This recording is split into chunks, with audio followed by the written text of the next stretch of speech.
Hey everyone, welcome back to my channel. My name is Akshay Chopra.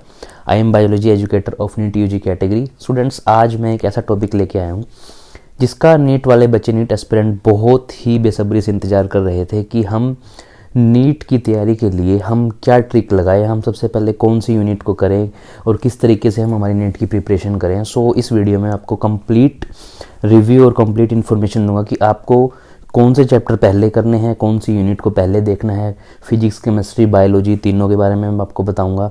आपको test series में आपको बताऊंगा कैसे आपको फॉलो करनी है, कितने घंटे आपको पढ़ना है और किस तरीके से आप सारी की चीज़ों को मैनेज करेंगे. वो सब इस वीडियो में हम डिस्कस करने वाले हैं. सो शुरू करते हैं हम सबसे पहले कि हमें सबसे पहले ये प्रॉब्लम रहती है कि हम हमारी जो नीट की प्रिपरेशन है उसमें कौन सी यूनिट सबसे पहले हम क्लियर करें, सबसे पहले उनको कंप्लीट कर लें ताकि आगे जो चैप्टर आने वाले हैं, जो यूनिट हैं, वो हमें कोई दिक्कत ना करे.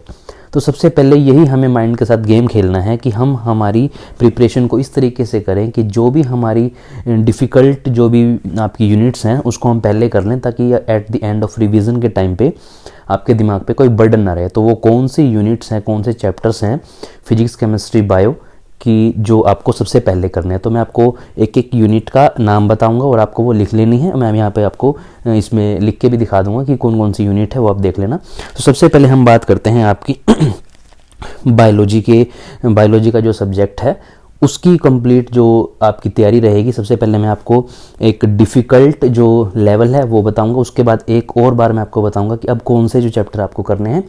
पहले हम उन चैप्टर्स की, उन यूनिट्स की बात करेंगे जो आपको सबसे पहले प्रिपेयर करनी है. तो बायोलॉजी की अगर बात करें तो आपको सबसे पहले फोकस करना है आपको ह्यूमन फिजियोलॉजी. ह्यूमन फिजियोलॉजी आपका +1 क्लास का जो यूनिट है वो आपको कंप्लीट करनी है पूरी की पूरी सबसे पहले. उसके बाद आपको सेल बायोलॉजी कंप्लीट करनी है. दोबारा रिपीट करता हूँ, human physiology, cell biology, genetics most important unit है बच्चे. जेनेटिक्स, इसमें से क्वेश्चन हर बार आते हैं, 3 से 4, 5 क्वेश्चन भी कई बार आते हैं. सो आपको जेनेटिक्स, ह्यूमन फिजियोलॉजी और cell biology, then plant physiology और इकोलॉजी, ये जो यूनिट्स मैंने आपको बताई ये +1 और +2 दोनों क्लासेस की मिक्सअप हैं. पहले आप इन यूनिट को क्लियर करें बायोलॉजी के अंदर. ये फर्स्ट लेवल है आपका जो आपको पहले क्लियर करना है. दोबारा रिपीट कर देता हूँ, पहले आपको बायोलॉजी में क्या क्या करना है: human physiology, cell biology, genetics, plant physiology and ecology. पहले इन यूनिट को क्लियर करो बायोलॉजी के अंदर. अब हम चलते हैं फिजिक्स. फिजिक्स में आपको कौन कौन सी यूनिट पहले करनी है अभी उनकी लिस्ट हम बनाते हैं. सबसे पहले आपको करनी है बच्चे स्ट्रेंथन मैकेनिज्म, मैकेनिक्स और थर्मोडायनेमिक्स, देन इलेक्ट्रोमैग्नेटिक इंडक्शन. ये यूनिट आप फिजिक्स की पहले क्लियर कर लें बायोलॉजी के बाद. ये जो आपका लेवल है ये फिजिक्स का फर्स्ट लेवल था.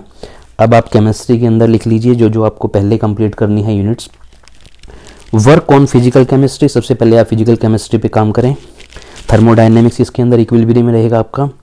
Organic chemistry basics, reaction mechanism and inorganic chemistry, periodic table. ये आपके वो टॉपिक हैं, वो यूनिट है, वो चैप्टर हैं जो आपको पहले लेवल के अंदर क्लियर करने हैं आपके फिजिक्स, केमिस्ट्री और बायो तीनों सब्जेक्ट के अंदर. ठीक है, यहाँ पर मैं एक टेबल आपको दिखा दूंगा, उसमें आप उसका स्क्रीनशॉट लेके भी आप लिख सकते हैं बाद में. ठीक है, तो सबसे पहले आपको इस काम को करना है कि आपको पहले ये यूनिट तैयार करनी है जो मैंने आपको पहले बताई. ये आपका फर्स्ट लेवल रहेगा नीट की तैयारी के लिए. ठीक है, अब हम बात करते हैं कि आपका डेली का शेड्यूल क्या रहेगा कि हम जो नीट की तैयारी करेंगे तो डेली शेड्यूल आपका क्या होना चाहिए. देखो, वैसे तो जितना पढ़ो उतना कम है, लेकिन एक मिनिमम टाइम क्या रहेगा कि आप इतने घंटे तो पढ़ो ही पढ़ो, तब जाके आपका नीट का सिलेक्शन होगा. सो यहाँ पर आपको 10 से 11 घंटे का टाइम टेबल बनाना पड़ेगा. अब ये 10 से 11 घंटे मैंने बोला आपके ऊपर डिपेंड करता है. आप 12 भी कर सकते हैं, आप 13 भी कर सकते हैं. आपकी स्ट्रेंथ के ऊपर डिपेंड है कि आप कितने घंटे लगातार पढ़ सकते हैं. ठीक है, सो आपको 10 घंटे मैं आपको टाइम टेबल सेट करके देता हूँ कि मान लो आप 10 घंटे पढ़ते हो 10 घंटे में आपके 6 घंटे आपके होने चाहिए कंसेप्ट लर्निंग के ऊपर. 6 घंटे का मतलब ये है 2 घंटे बायोलॉजी के कंसेप्ट क्लियर करो, 2 घंटे केमिस्ट्री के और 2 घंटे आप फिजिक्स के. तो केमिस्ट्री, फिजिक्स, बायोलॉजी आप 2-2 घंटे दो. आप उसमें अपने कंसेप्ट लर्निंग के ऊपर काम करो. आप अपने जितने भी कंसेप्ट हैं, जो भी आप टॉपिक कर रहे हैं, उनके ऊपर काम करो. डिटेल में पढ़ो बिल्कुल अच्छे से. उसको कंसेप्ट आपके बिल्कुल क्लियर होने चाहिए उन 2 घंटे के अंदर. इस तरीके से पढ़ो कि दोबारा उसको पढ़ने की नीड ना पड़े. 2 घंटे आपने हर एक सब्जेक्ट को दिए तो आपके कितने घंटे हो गए? 6 घंटे. अभी हमारे पास कितने घंटे हैं? अभी हमारे पास बच गए हैं 4 घंटे. सो आपको 2 से 3 घंटे आपको देने हैं MCQ सोल्विंग के ऊपर। आप MCQ सोल्व करेंगे, आप टेस्ट सीरीज लगाएंगे, आप उस जो भी टॉपिक आपने किया है डीप कंसेप्ट के साथ, आप उसके MCQs की प्रैक्टिस करें। किसके अंदर? ये आपके 3 घंटे जो आपको दिए हैं मैंने 10 घंटे में से, ठीक है। अब आपके पास बच गया 1 घंटा। 1 घंटे में आपको क्या करना है? NCERT उठानी है तीनों सब्जेक्ट की। आई होप कि तीनों सब्जेक्ट की NCERT तो आपका मेन फोकस रहेगा। जो भी आपने 2 घंटे में टॉपिक किया है, 1 टॉपिक किया है, 2 टॉपिक किया है, अपनी NCERT बुक खोलो और 1 घंटे के अंदर उनको एक बार रीड करो कि आपने जो कॉन्सेप्ट समझा वो पूरा हुआ भी है या नहीं। कोई वर्ड रह गया, कोई डेफिनेशन रह गई, कोई रिएक्शन रह गई, कोई भी वर्ड ऐसा है जो आपको समझ में नहीं आया, उसके ऊपर फोकस करो, ठीक है। तो 10 घंटे का टाइम टेबल समझ में आया कैसे करना है। 6 घंटे, 2 घंटे आप देंगे किसको? अपने मेन सब्जेक्ट को, फिजिक्स केमिस्ट्री बायो। 2 घंटे बायोलॉजी, 2 घंटे फिजिक्स, 2 घंटे केमिस्ट्री। 3 घंटे आप तीनों सब्जेक्ट के MCQs को सोल्व करेंगे। 1 घंटा आप देंगे NCERT को, ठीक है। ये आपका फर्स्ट लेवल था जो मैंने आपको बताया अभी। उसके बाद क्या करना है आपको? देखो 10 घंटे का टाइम टेबल सेट हो गया, फर्स्ट लेवल क्लियर हो गया। अब आपको क्या करना है? वीकली, देखो संडे आपका होगा, संडे के दिन आप वीकली टेस्ट प्रिपेयर करो, मॉक टेस्ट लगाओ, प्रीवियस ईयर क्वेश्चन पेपर लगाओ। टेस्ट जरूरी है, बिना टेस्ट के आपकी तैयारी नहीं हो सकती। जब तक प्रैक्टिस नहीं करोगे बच्चे तब तक कुछ नहीं होने वाला। तो mock test, practice paper, revision paper, previous year question paper, उनको लगाओ वीकली। ये आपको करना ही करना है। वीक में 2 बार करना चाहें 2 बार भी कर सकते हैं और अच्छा रहेगा, लेकिन 1 बार तो जरूर करें ही करें। लास्ट ईयर के 2 ईयर के क्वेश्चन पेपर सोल्व कर लो, इतना भी काफ़ी है। ज़्यादा कर सकते हो, ज़्यादा कर सकते हो, वो आपकी स्ट्रेंथ के ऊपर डिपेंड है, लेकिन वीक में 1 बार आपको ज़रूर इसके ऊपर फोकस करना है। आपको प्रीवियस ईयर क्वेश्चन पेपर जरूर करने हैं, ठीक है। अब हम चलते हैं हमारे नेक्स्ट चीज़ के ऊपर। आपको बच्चे एक चीज़ बिल्कुल अच्छे से ध्यान में रखनी है कि आपका जो एग्ज़ाम है वो मई में है 2025 में, ठीक है। सो जनवरी और दिसंबर तक आपका कंप्लीट सिलेबस +1 +2 कंप्लीट हो जाना चाहिए, ठीक है। ये जो मैं आपको बता रहा हूँ, पहले ये लेवल आपने क्लियर कर लिया, दिसंबर तक आपका ये फर्स्ट लेवल क्लियर हो जाना चाहिए। जनवरी और फरवरी तक मिड तक ले चलो कोई बात नहीं, फरवरी के मिड तक अब मैं जो आपको दूसरा लेवल बताने वाला हूँ वहाँ तक आपका बिल्कुल कंप्लीट सिलेबस हो जाना चाहिए, तभी आप आपके एग्ज़ाम के लिए तैयार होंगे, अदरवाइज़ नहीं। अब हम चलते हैं हमारे सेकंड लेवल पे। सेकंड लेवल में हम कौन कौन से टॉपिक्स को क्लियर करेंगे।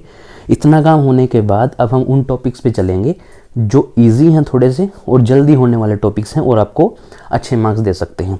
तो पहले हम बात करेंगे बायोलॉजी सब्जेक्ट की, ठीक है। बायोलॉजी में आपको अब कवर करना है बच्चे इवोल्यूशन, ठीक है, इवोल्यूशन कवर करना है। देन आपको biotechnology, evolution, biotechnology, reproduction and plant diversity. अब आपको इन टॉपिक्स के ऊपर काम करना है। पहले आपने डिफ़िकल्ट लेवल क्लियर कर लिया, अब आप इन लेवल के ऊपर काम करेंगे, इन चैप्टर, इन यूनिट्स के ऊपर। दोबारा रिपीट करता हूँ, evolution, biotechnology, reproduction and plant diversity. Biology में इन टॉपिक्स को क्लियर करना है। नेक्स्ट अब आ जाएंगे फिजिक्स के ऊपर। आपको अब कंप्लीट ऑप्टिक्स वाली जो यूनिट है कंप्लीट कर लेनी है आपको सेकेंड लेवल के अंदर। देन आपको मॉडर्न फिजिक्स एंड वेव्स।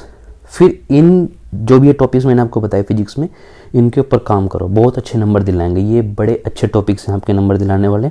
मैं बायोलॉजी का टीचर हूँ, बट इतना जरूर पता है कि हाँ यहाँ से क्वेश्चन जरूर आता है, हर बार क्वेश्चन आता है और बहुत अच्छे अच्छे क्वेश्चन आते हैं जो ईजिली सोल्व हो जाते हैं। इसलिए मैंने ये सेकंड लेवल में रखा है, थोड़ा सा ईजी मीडियम लेवल रहता है। अब बात करते हैं केमिस्ट्री की। अब आपको फोकस करना है केमिस्ट्री पे, कोऑर्डिनेशन केमिस्ट्री, ऑर्गेनिक केमिस्ट्री में आप बायोमोलिक्यूल्स और पॉलीमर्स, इन दोनों के ऊपर काम करेंगे। देन आप फिजिकल कंसेप्ट, केमिकल काइनेटिक्स, इनके ऊपर काम करेंगे। ये आपका सेकंड लेवल था बच्चे। फर्स्ट लेवल क्लियर होने के बाद इस लेवल को क्लियर करना बहुत ज़रूरी है। यहाँ से क्वेश्चन आएंगे और बहुत अच्छे क्वेश्चन आते हैं, आप पढ़ते ही आंसर करोगे अगर आपकी कंसेप्ट बिल्डअप हैं तो, ठीक है। फिर वही दोबारा मैं आपको बता देता हूँ, इसमें भी आपको वही काम करना है जब आप ये काम कर रहे होंगे, ये सेकंड लेवल के ऊपर काम करेंगे। फिर आपको 10 घंटे का वही टाइम टेबल सेट करना है, 10 घंटे में कोई चेंज नहीं करना। 6 घंटे आप वही बायोलॉजी, फिजिक्स, केमिस्ट्री, देन आपके 3 घंटे MCQs और 1 घंटा NCERT को देंगे, ठीक है। सो ये जो भी मैंने आपको शेड्यूल बताया, इस शेड्यूल के साथ अगर आप तैयारी करेंगे तो मैं ये मानता हूँ कि इतनी सिंसियरिटी और इतना हार्ड वर्क होने के बाद आपका सिलेक्शन होना ज़रूरी है, और होगा भी अगर आपकी मेहनत अच्छी है। देखो, मेहनत जितनी करोगे उतना आप निखरते जाओगे। ऐसा बिल्कुल भी मत सोचें कि टाइम कम है, कोई बात नहीं, टाइम कम है तो थोड़ा सा अपना टाइम बढ़ाओ। अपने जो आपका रिवीजन टाइम है, जो आपका स्टडी टाइम है, उसको थोड़ा सा बढ़ाओ। जितना आप उसको बढ़ाओगे आपके कंसेप्ट बिल्डअप होते जाएंगे और आप कहीं ना कहीं ज़रूर कोई ना कोई सिलेक्शन ज़रूर लेके आएंगे। सो मैं आपको फिर से यही कहूँगा, इस जो भी मैंने स्ट्रेटेजी बताई है इसको आप फॉलो करें। फिर भी कोई दिक्कत आती है कमेंट सेक्शन में लिखें, मैं उसको क्लियर करूँगा, और ऐसी ही इंटरेस्टिंग वीडियो मैं और लेके आता रहूँगा। इस वीडियो में मेरी तरफ से इतना ही। ऑल द बेस्ट मेरे प्यारे नीट एस्पिरेंट, आप ज़रूर 2025 में सिलेक्ट हों और अपने पेरेंट्स का और अपने सोसाइटी में रहने वाले लोग जो भी आपके हेल्पर हैं उनका नाम रोशन करो। All the best from my side. Thank you so much बच्चों।